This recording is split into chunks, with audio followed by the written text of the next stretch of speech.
you are creating disconnect and eroding at the intimacy between you and the person that you're connecting with these three words: I am fine. The other day, I did this and I caught myself very quick in the conversation, and I reflected on how easy, if I hadn't been doing the kind of work that I've been doing on myself to be a present, healthy, sensual woman and partner, how quickly I could have been gaslighting the individual that I'm connecting with and getting to know. So I wanted to bring it back to you because I'm sure that you yourself are saying, I'm fine, I'm fine, I'm fine. And you are gaslighting. And especially if you are in a conversation with a man when there is a lot of this misconception that men don't have intuition, that men don't sense when you are not okay. Your partner knows when you're not okay. They sense when you are not okay. People hear the inflections in your voice. People are looking, he's looking at your face. He knows. So these are some of the things that I noticed for myself and that you may be noticing for yourself, and to be mindful of when you are on this quest of being present and wanting to be a healthy, sensual partner. So one of the first things is speaking too fast and not listening slowly. So immediately when they're getting off the phone and they pivot and they say, hey, we haven't said anything about you. How are you doing? Immediately, I'm like, no, I'm fine. I'm okay. There's nothing here to see, nothing here to talk about.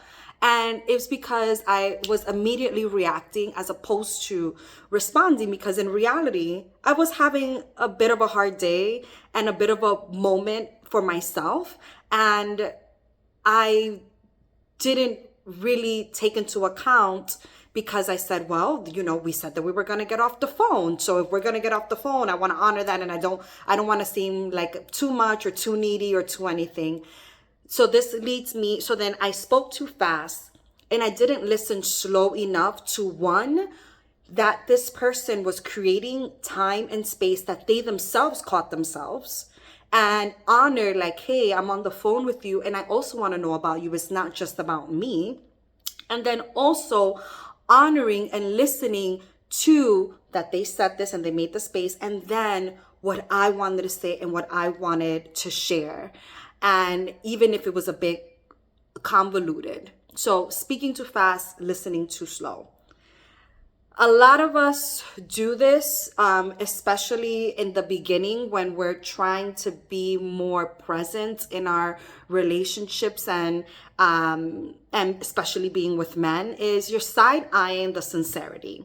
It's like, oh, well, you say that you want to hear about my day, but do you really?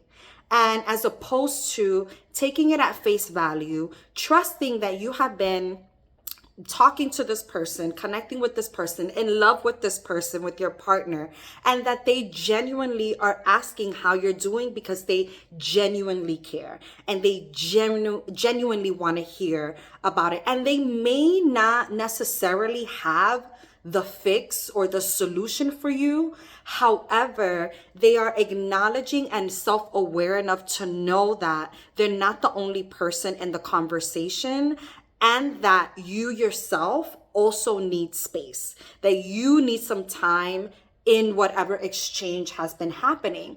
And that is coming from a sincere place, taking it at face value that they care and they actually want to know. Because a lot of the times when we're like, no, it's okay, we can end the conversation, we're actually trying to control and override their autonomy. They're adults too. He knows that the conversation is going to get a little bit longer.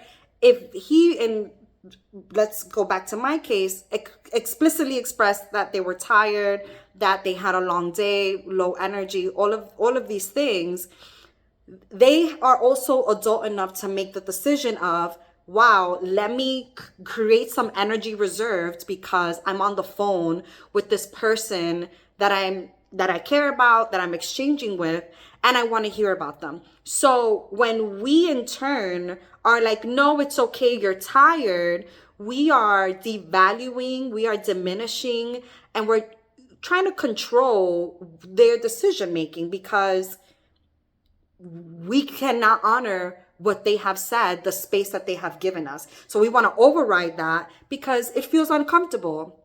It can feel uncomfortable when someone is genuinely and sincerely saying, I want to hear about you. I want to know what's going on with you. And we are hesitant and we're having a response that we're actually not even allowing ourselves the time to filter through.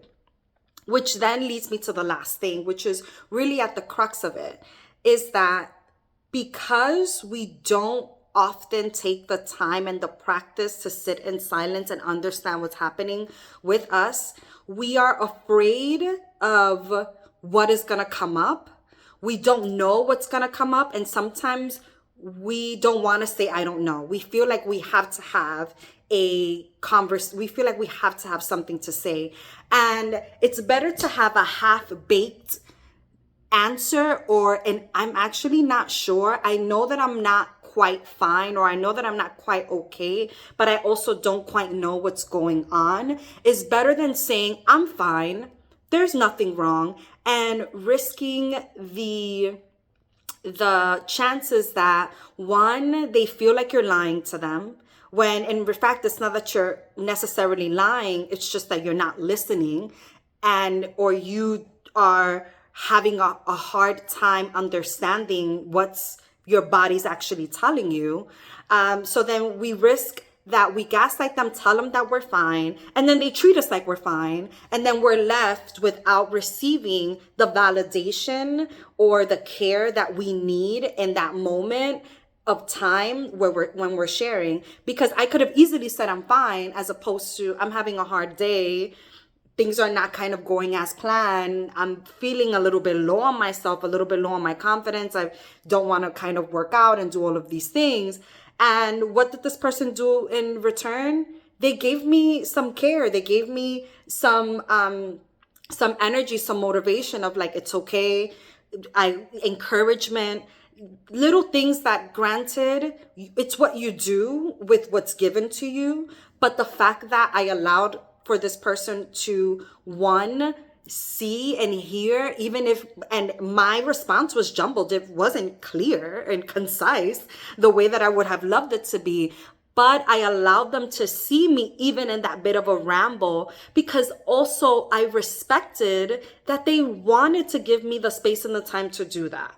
So when we give that sincerity, the honor that is that when we give that sincerity and honor it for at face value, that they're being sincere, that they want to actually hear about us and our time and to give us the floor, when we don't want to override that they're an adult who, yes, is tired, but is also creating and looking for energy reserve to respect the reciprocity in a healthy exchange. When we allow that and then allow ourselves to be quiet and allow them to see our process of listening and understanding what exactly is going on, and we give an answer that it may not be perfect, but it's intentional and it's present. Sometimes presence isn't always perfect or coherent sometimes in terms of verbally, but that we honor their humanness of intuition and discernment and not try to bullshit them. All of that is what actually creates the intimacy, that presence, the health, the opportunity, the space, the dynamic that we crave for. Because when we start to just continue to say that I'm fine, I'm fine, I'm fine, then our partners are going to meet us at point B, because that's what we're telling them we're at, when really we're still at point A, and then we're both at a distance. We don't know where the other is. And that's when connection, intimacy, and relationships begin to erode. Oftentimes because we do not give ourselves the time to listen slowly and to speak slowly and to also understand what is exactly happening within us and allowing for that person that we are intimately connecting with to witness us as well. So I wanted to share that with you. It's okay to say, I don't know. It's okay to be, when they ask you how you're doing, to take a moment and say, I need a moment to think about that. How am I doing? A lot of the things that I did before, when people would ask me, how am I doing? I would repeat the question back. How am I doing? Because it allows me to create space and be less reactive and more responsive. And then not only do I create intimacy with myself and develop my internal listening skill, but I also create deeper connection with the person who's asking. And in this regard, your intimate partner. So I hope this helped, and speak slowly, listen even slower. And it will, I promise you, enhance your intimacy with yourself and the people around you, especially your lover or lover to be.